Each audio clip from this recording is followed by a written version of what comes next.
Now our fourth panelist, Juan Luis Manfredi Sanchez, I love your name, who is a journalist and professor at the University of Castilla La Mancha. Thank you very much. So thank you very much for your time and for your attention. What I'm going to do is to explain what is happening in this open journalism or entrepreneurial journalism, or I don't know the name, journalism. So during the past few years, the media industry have been struggling against a profound economic crisis, as we all know. What I did at the university is to analyze how the crisis is transforming the media landscape, weakening former companies while promoting journalism, let's say. So this is important insofar as new media services increase the volume of journalistic supply and reinforce journalistic free speech. Under these conditions, there have been a radical transformation of media companies founded from 2008 onwards. Instead of maintaining the existing model based on the printed press and the audiovisual traditional media, there is a lot of new projects developed by journalists for journalists in order to look for a new audience. So these companies have about 5 main characteristics. We can discuss it later. The first one is about the proprietorship. During the last century, media companies converted themselves in part of big companies with different interests. These new small projects are owned by journalists. This is very, very, very interesting because now journalists are becoming again managers.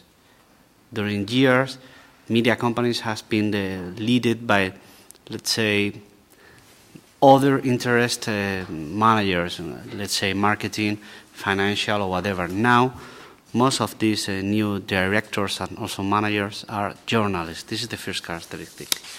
The second one is the digital first. I know it's very well-known slogan, but it means that new projects are developed under Creative Commons, for instance. They are sharing contents, they are sharing their work, and also they are creating new networks among different digital media. It means that if I have a media specialized in sports and you have a media specialized in political information, we can share content. So we can create a big media without developing big media structures. It's very, very important because you can reduce fixed cost and use the money to promote journalistic content. The third point is about the personal brand, which Genevieve said the first day, at the first part of the session. In my view, personal brand has no value if it is not transformed in social capital. It means all the personal brand is oriented to promote the journalistic work, to promote what is the editorial content, to promote news stories, to promote all what you want. Indeed, there's different projects, but I like some journalistic projects specialized in mixing personal brands, personal blogs, in order to create a big media. It's like just like an aggregator, of course, but I like it. It's not a traditional media, but a sum of different personal brands, blogs, or personal journalists. The fourth point is about the value proposition. I like your idea, Attila, because you said that you don't have readers but members. It's very, very important because right now there's a lot of small projects promoting the idea of you are a member of our community. You are not only the reader. You are not only paying to read what I do, but also you can contribute, you can obtain certain privilege. I don't know, you can reach a meeting, you can participate in the editorial contents or whatever the privilege you want. It's very interesting. Also, the value proposition is based on different products and services. I'm thinking to publish cold editions, so your best interviews, to promote new books or new editorial contents, to organize events, which is very, very important. Of course, The Guardian organized High Festival, but there's other type of events in connection with cultural people or in connection with other movements. And also in the value proposition, it's very, very important to underline the hyper-local journalism, which is very, very important. As far as the crisis is attacking all the local press, there is an opportunity to create small projects related to local communities, because you don't need to allocate a lot of resources in fixed cost. You have to create a small network with a few people, and then you can create this hyperlocal media. This is very, very important. The last point is about new narratives. I mean, if you read a newspaper today or a newspaper from 20 years ago, it's almost the same. Now what we are facing is a different way of telling the stories, shaping, changing, improving the way the content are explained. This is, of course, as Aidan said, now we have visualization instead of graphics or design and so on.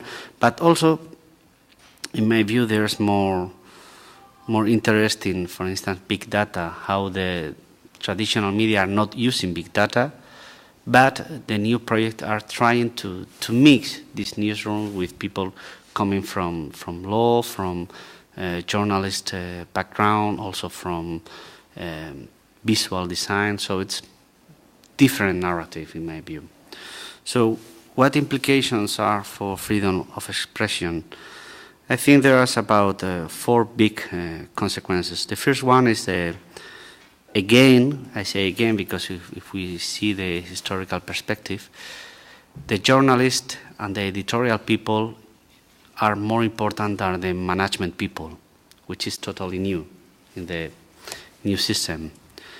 It means that you can create new contents, new media, not looking only for the P&L or not only looking for what is happening in the next quarter. So it's very, very important. The second point is that we are creating new channels, new ways of communicating with people, and also attending new demands in the political topics. In my view, the traditional politics, let's say political parties and unions, are good, are interesting for traditional media, but this new open journalism is more looking for social movements, new rights, or whatever the topic, much more related to real concerns of young people. It's not only based off, let's say, establishment people. And the fourth point is the local media. I will underline again how important is open journalism to promote free speech in local media, because in our analysis, the global media can survive in the digital arena, but the local one not. So it's very, very important to promote, also it's maybe a nice project, to promote local projects, local journalistic projects in order to sustain, to maintain, to protect freedom of speech in the communities. So just to end, 3 drawbacks. So it's not so beautiful. The first one is, who is paying the story? There's no business model. I have about 25 business models. I analyze it. Okay, but nobody knows which one is the best one for you. So what to do? The second one is how to deal with the global issues. These small projects related to news entrepreneurs and news and open journalists are not prepared to, I don't know, to attend the WikiLeaks or the national security Snowden case or whatever, because they are not prepared in terms of resources of people. So how can you do it? So probably you need also a mix of local and global media. And the third drawback is how to grow. because small markets are not enough in the digital media. So you need to be part of any network. So how to do it? I don't know. I have these questions. I don't have the answer, sorry. So thank you very much.